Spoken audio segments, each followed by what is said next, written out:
Hello everyone, welcome to infinity learn by Shri Chaitanya. मेरा नाम रवीना है और मैं फिजिक्स फैकल्टी हूँ। तो आज हम इलेक्ट्रिसिटी के कुछ क्वेश्चंस करने वाले हैं। So the first question is the electric potential at the two ends of a conductor are 10 volt and 5 volt. तो दो एंड है, let's say A and B. Okay, let's say A and B हमारे पास दो conductors के and है। दोनों पे potential कितना है? एक पे है 10 वोल्ट और एक पे है 5 volt. So V A is equals to 10 volt and VB is equals to 5 volt, let's say. 5 joule of work needs to be done to move a certain amount of charge from the ends at the higher potential to the end of lower potential. तो high potential यानी जो A and है ये high potential पे, ठीक है। तो इस पोटेंशियल पे हमें बी एंड पे लेके जाने के लिए, उस चार्ज पार्टिकल को लेके जाने के लिए कितना वर्क करना पड़ा? 5 जूल्स का। तो वर्क लिख दीजिए आप यहाँ पे 5 जूल्स।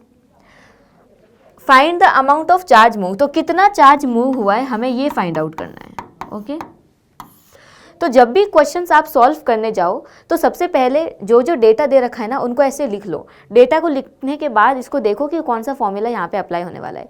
तो यहाँ पे हमने देखा था कि change in potential difference is equals to work done per unit charge, ऐसा होता है, ठीक है। तो इस फॉर्मूला का हम यूज़ करेंगे, delta V is equals to work done per unit charge. अब हमें चार्ज निकालना है Q, so Q is equals to work done upon delta V। तो डेल्टा V क्या है? ये पोटेंशियल डिफरेंस है, दो पॉइंट्स जो है ना उनके बीच का जो पोटेंशियल डिफरेंस है, ठीक है। तो इसीलिए इन दोनों का पोटेंशियल डिफरेंस कितना हो जाएगा? 10 माइनस 5 वोल्ट। तो मैं यहाँ पे लिख देती हूँ delta V is equals to 10 minus 5, तो ये हो जाएगा 5 volt.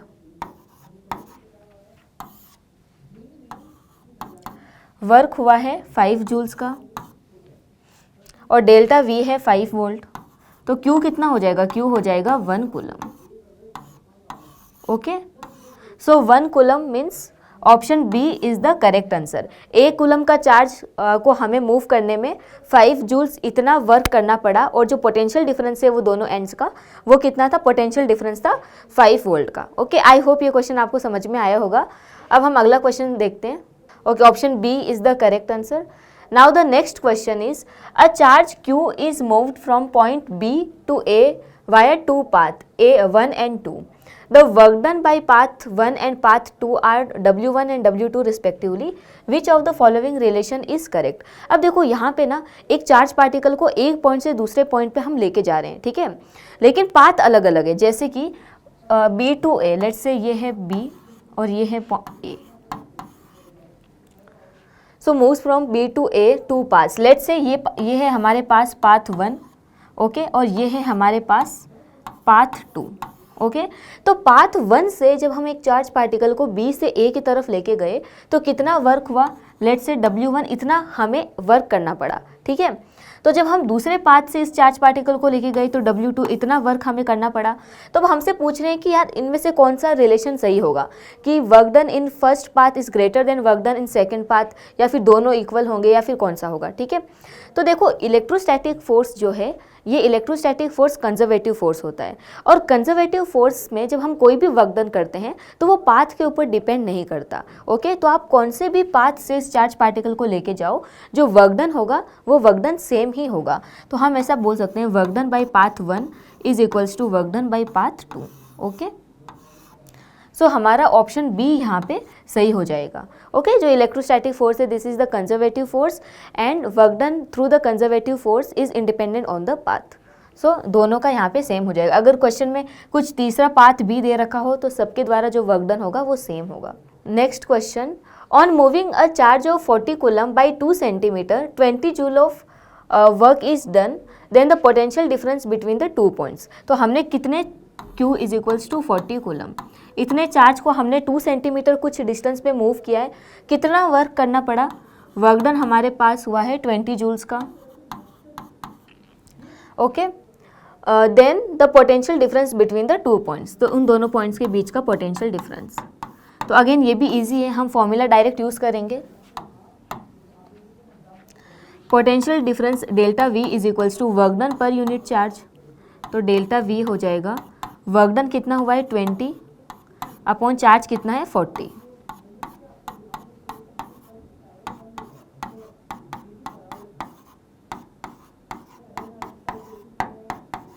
0.5 volt. Okay, so 0.5 volt, option D is the correct answer. Next question, work of 14 joule is done to move 2 coulomb charge between the 2 points on a conducting wire. What is the potential difference between the 2 points? चलो अभी देखते हैं इसको कैसे करना है। So कितना work done हुआ है? वर्क डन इज 14 जूल, ठीक है। और कितने चार्ज को, Q is equals to 2 coulomb, इतने चार्ज को हमने मूव किया है between the 2 points of a conducting wire, the potential difference. So delta V हमें पता करना है। So delta V is equals to work done per unit charge, 14 joule का वर्क हुआ है एंड चार्ज कितना है 2 coulomb. So delta V is equals to 7 volt. Okay, तो जो वायर होगी उसके दोनों एंड पे पोटेंशियल डिफरेंस कितना होगा? 7 वोल्ट का। So option C is the correct answer. Next question, which part of the dry cell acts as a electrolyte? Okay, तो ये एक थ्योरेटिकल क्वेश्चन है।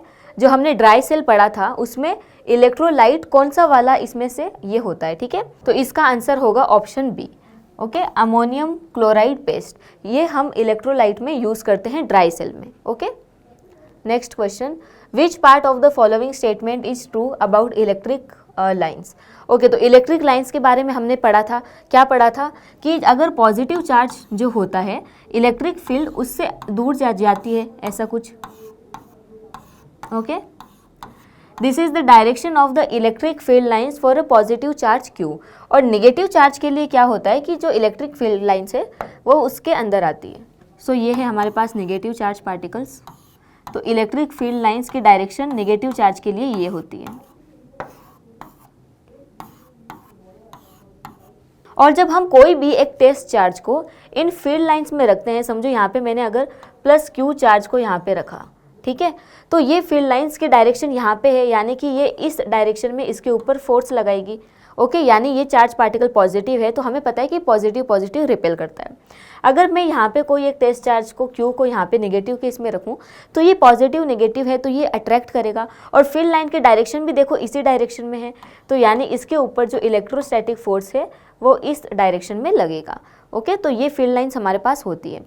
अब ऑप्शन क्या है कि field lines they form a close loop, तो वो क्लोज लूप नहीं बनाती। अगर हम दोनों, ये तो दोनों सेपरेट चार्जेस, अगर आप इंडिविजुअल चार्जेस रखोगे तो उसके लिए इलेक्ट्रिक फील्ड लाइन्स कुछ ऐसी है। अगर समझो मैंने चार्जेस यहाँ पे पास में रखे पॉजिटिव नेगेटिव, तो इलेक्ट्रिक फील्ड लाइन्स पॉजिटिव से निकल के नेगेटिव की तरफ जाती है।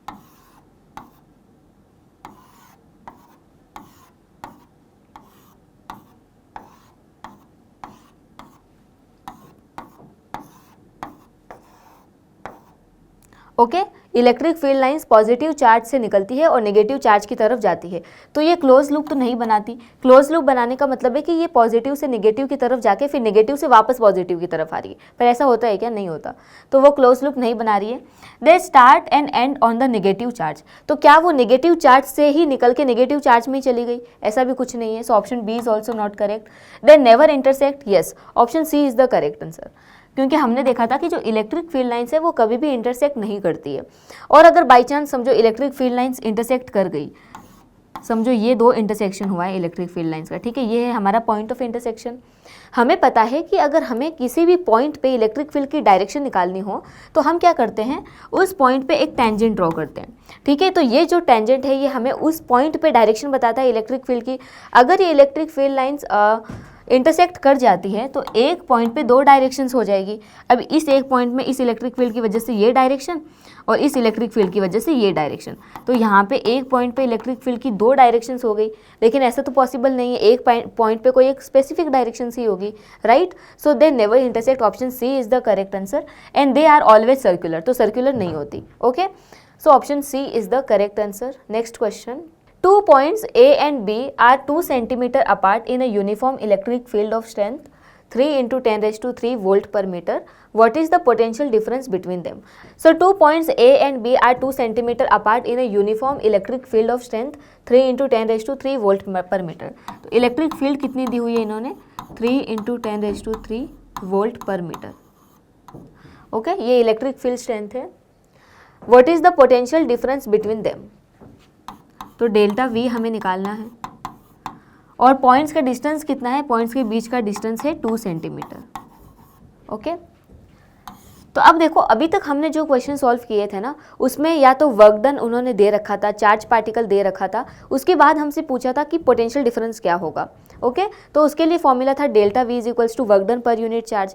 लेकिन यहाँ पे इन्होंने इलेक्ट्रिक फील्ड दे रखी है। ओके, वर्क डन और चार्ज के बारे में कोई भी हमें इन्फॉर्मेशन नहीं दी है। तो इसके लिए भी एक हमारे पास फॉर्मूला होता है, delta V potential difference is equals to electric field into distance. Okay, delta V potential difference is equals to electric field into distance, कितने डिस्टेंस तक वो इलेक्ट्रिक फील्ड है और हमें कितने 2 पॉइंट्स के बीच का जो है पोटेंशियल डिफरेंस फाइंड आउट करना है। ओके, तो यहाँ पे देखो, अभी आप ऑप्शंस में देखो, सारे वोल्ट वोल्ट वोल्ट में दे रखा है, सारा एसआई यूनिट है। यहाँ पे वोल्ट पर मीटर, ये भी एसआई यूनिट है, लेकिन जो डिस्टेंस है ये सेंटीमीटर में है। तो अगर आप डायरेक्ट इसको सॉल्व करके 2 सेंटीमीटर को अगर करोगे तो आंसर हमारा गलत हो सकता है। ठीक है, तो सबसे पहले सेंटीमीटर को मीटर में कन्वर्ट करते हैं। सो 2 × 10⁻² मीटर। ओके, क्या 1 सेंटीमीटर कितना होता है? 1 centimetre is equals to 10⁻² metres. तो ये हमारे पास हो जाएगा डिस्टेंस। तो इस वैल्यू को हम यहाँ पे रखेंगे। Delta V is equals to electric field है 3 × 10⁻³ into D is 2 × 10⁻²। So delta V is equals to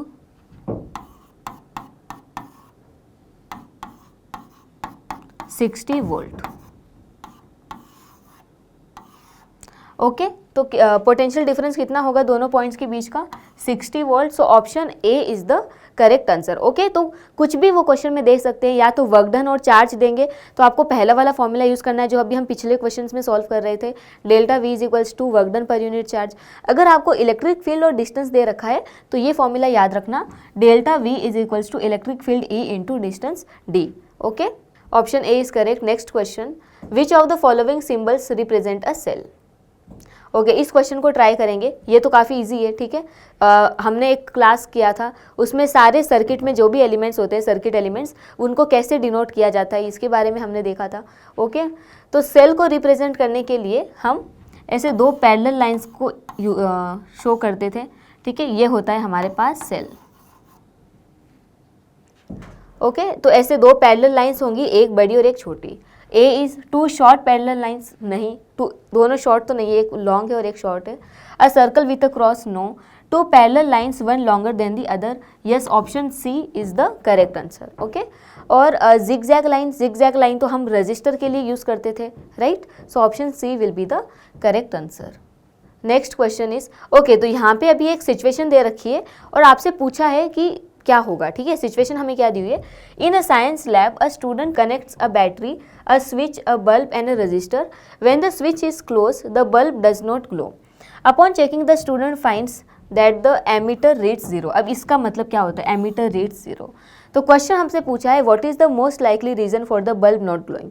okay, तो वो बल्ब ग्लो क्यों नहीं हो रहा, कौन सा इसका रीजन हो सकता है? तो ऑप्शन पढ़िए, एक 10-15 सेकेंड तक सोचिए कि इसका आंसर क्या हो सकता है।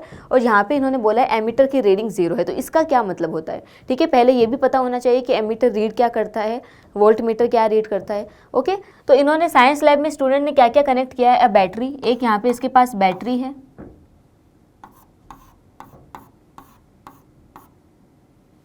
ओके, एंड स्विच,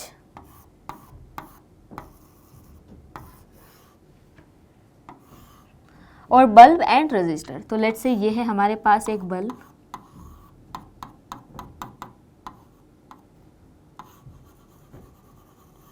ये है रजिस्टर R, और ये है बैटरी।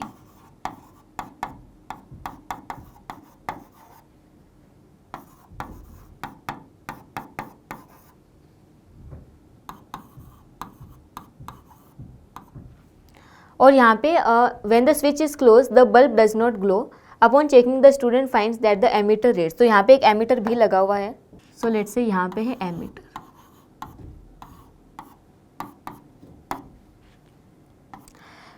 सबसे पहले एमीटर क्या रीड करता है? एमीटर करंट को रीड करता है और वोल्ट मीटर वोल्टेज को। ठीक है, अगर किसी भी सर्किट में कितना करंट पास हो रहा है अगर ये पता करना हो तो उस सर्किट में आप एमीटर को लगा दो, वहाँ पे उसका नॉब बताएगा कि कितना करंट फ्लो हो रहा है। ओके, सो एमीटर यानी करंट। तो एमीटर की रीडिंग 0 है, यानी करंट उसमें कितना हुआ? 0 हुआ। Ammeter read 0 means current is 0।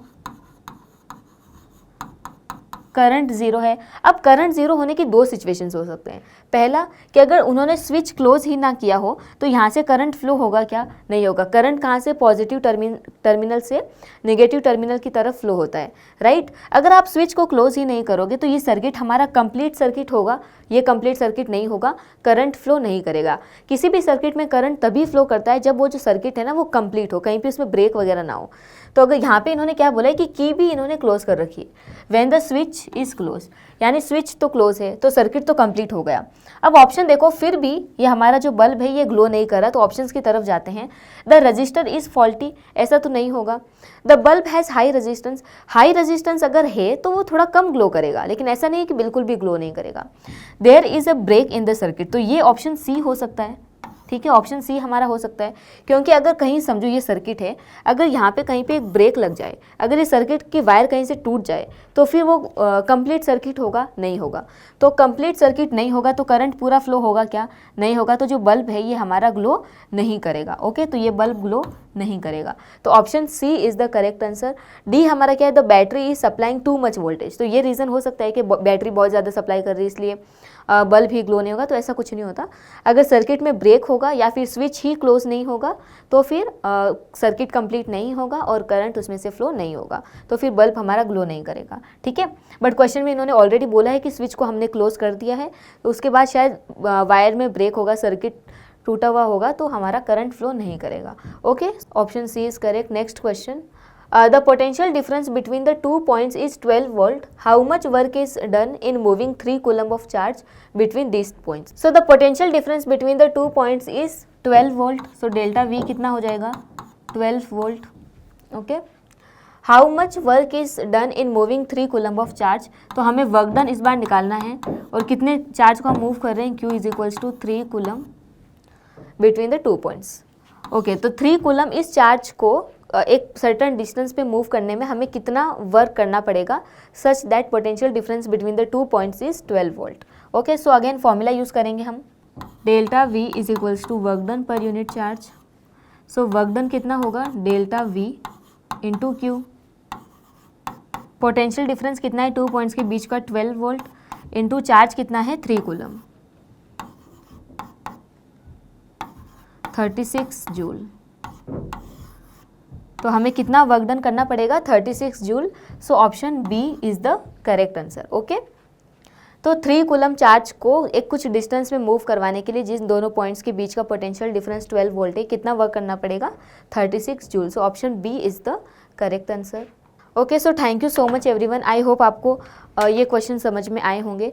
Okay, तो अगर आप किन लोगों से अगर क्वेश्चंस नहीं बन रहे हैं तो सबसे पहले आप थ्योरी को अच्छे से समझिए, और वहाँ एक टॉपिक के बाद में अगर कुछ फॉर्मूलाज दिए हुए हैं तो उसके लिए अलग नोटबुक बनाइए, फॉर्मूला शीट बनाइए, उसमें अलग से फॉर्मूला को लिखिए। ओके, उन फॉर्मूलाज को याद करने की कोशिश कीजिए, सुबह शाम उनको याद करो। उसके बाद में जितना ज़्यादा हो सके उतना ज़्यादा क्वेश्चन प्रैक्टिस करो। ओके, तो पहले ईजी लेवल के, फिर थोड़े डिफिकल्ट, फिर ऐसे ऐसे करते करते आप क्वेश्चन की लेवल बढ़ाते जाओ, तो आपसे ईजिली क्वेश्चन बनने लगेंगे। Okay, so thank you so much, मिलते हैं अगली क्लास में।